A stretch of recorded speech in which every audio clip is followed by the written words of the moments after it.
Assalamualaikum and good morning everyone. My name is Firasafi bin Muhammad Kamaruddin, and today I will do a public speak by answering all the questions given by my lecturer, which is Dr. Nadia binti Ali.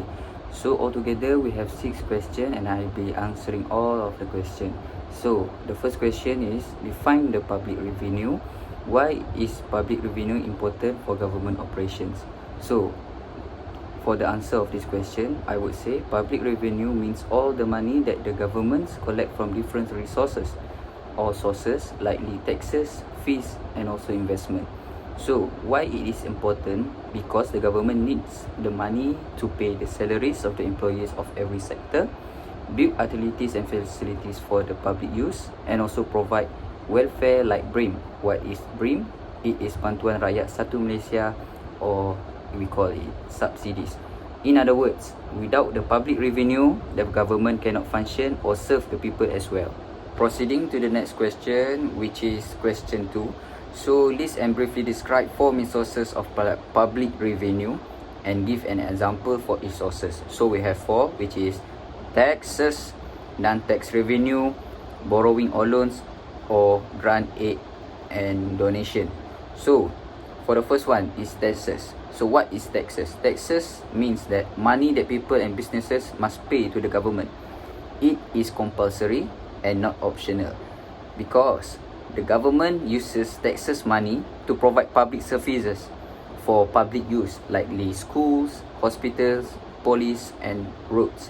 So what are the types of taxes in Malaysia? We have income tax, we have sale and service tax, and also excess duty. So I will be explaining one by one of each point. So for income tax usually paid by workers or companies on the money that they earn. And also sales and service tax is paid when you buy goods or services. And the last one is excess duty. Excess duty is more like extra tax on items like alcohol, cigarettes or cars. So excess duty is also categorized in taxes as a revenue for the government.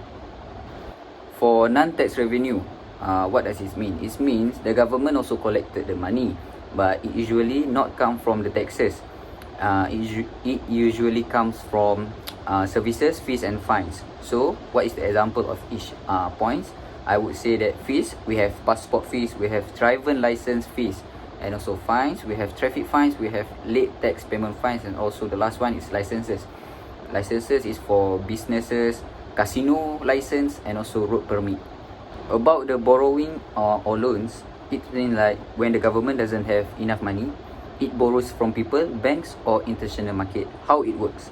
So the government issue bonds from MGS, which is Malaysian Government Securities, and I would like to give you an example to make you understand as well. So if Malaysia needs 10 billion to build a new hospital, but the tax collection money is not enough and only have 8 billions, so the government need to borrow 2 billions by selling the bonds to the investor. Last one is the grants, aids or donation. So it means by money that the government receive from other governments, international bodies or organization. Usually the government does not have to pay back. So for the example, during the pandemic COVID-19, the Malaysian, our country, have received medical equipment and funds from other countries and organizations like WHO. What is WHO? WHO is World Health Organization. So this example is a form of grants or aid. Next is question 3, which is distinguish between tax revenue and non-tax revenue with suitable example from Malaysian federal budget. So for the tax revenue, it means like the money collected by the government through compulsory payment. The citizens and businesses must pay, and there are also penalties of it. So why it is important? Because it is the biggest and most stable source of income for the government. So for the example, we have corporate income tax. So for corporate income tax, we have big companies like AirAsia, Maybank, Petronas and so on. So this big company must pay tax on their profit.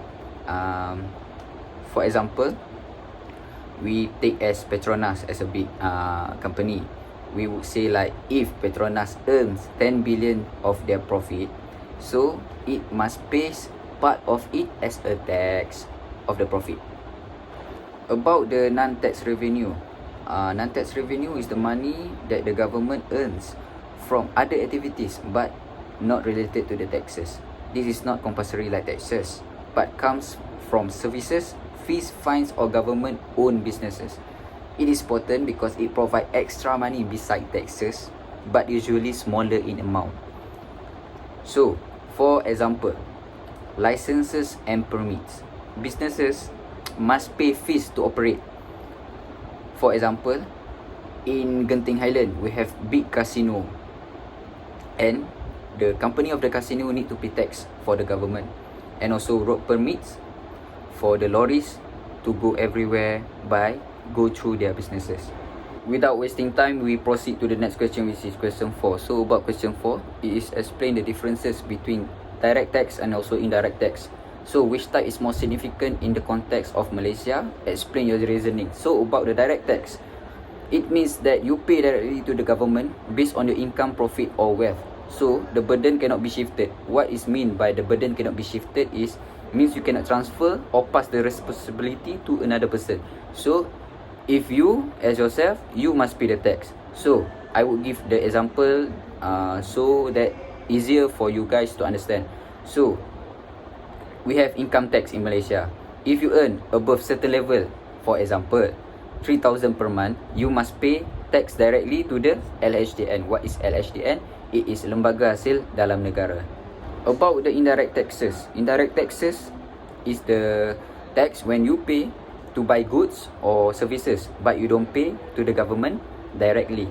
The business collect it and passes it to the government. So means like you pay goods or services, but the money does not go directly to the government, but the business that operate that give the money to the government. So this burden can be shifted. It is different by the direct taxes. How? The seller adds tax on the goods that we bought and we pay for the tax. That's why it called indirect taxes. So who collects? Just now I said that direct tax LHDN collect it, but for indirect tax the businesses like restaurant or shops that collects the tax by upgrading the price of the goods. So example in Malaysia we have SST. SST is sales and service tax. So it is likely 6% added to the goods or services. For example, if you go to F&B, which is food and beverages like McDonald's, when you buy a menu, you have a bill that shown by 6% as service tax. The question is, which taxes is more significant in Malaysia? As for me, I would say indirect taxes are most significant in Malaysia because Malaysia relies heavily on SST, excess duty like alcohol, cigarettes and cars. So about these taxes, about these indirect taxes, I would say that everyone pays them. No matter you are poor, no matter you are rich, you need to pay them. So the collection is easier and the government also gains the money easier. Next is about question 5. So in question 5, we have suppose the government wants to increase spending on healthcare. Suggest 2 ways it might increase in public revenue to fund this expansion and discuss the potential impacts of each. So we have 2 points, which is increase taxes and also borrow money.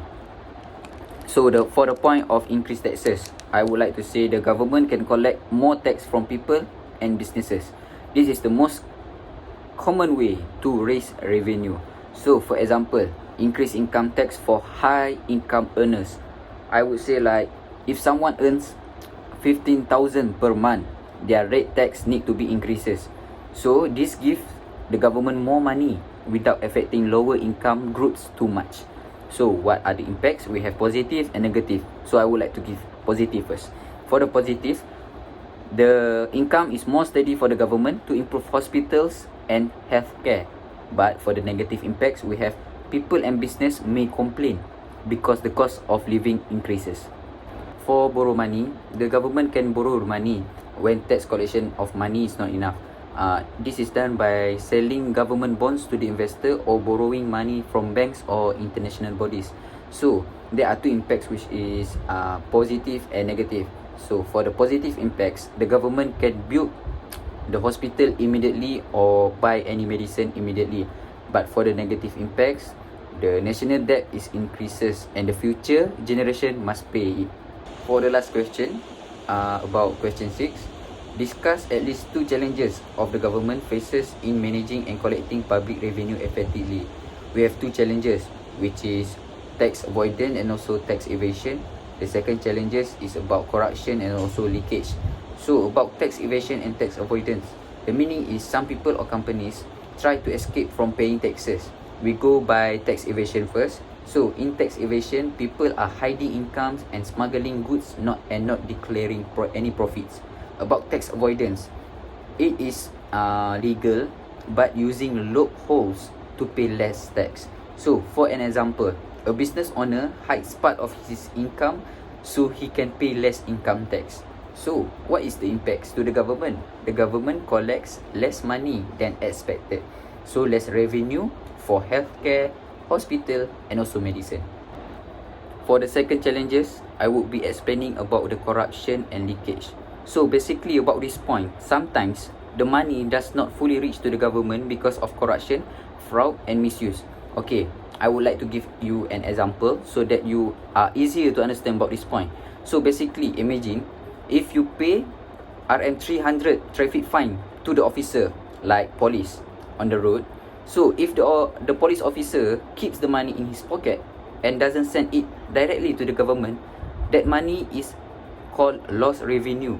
So the government does not receive it, so it cannot be used for the hospitals, schools or roads for public use. That is called leakage. Money collected but does not reach to the government. So that is my explanation about the corruption and leakage. The impacts, the government cannot do any hospitals and buy medicine immediately because of this corruption and leakage. I hope all of you that watch my video will understand with my public speaking.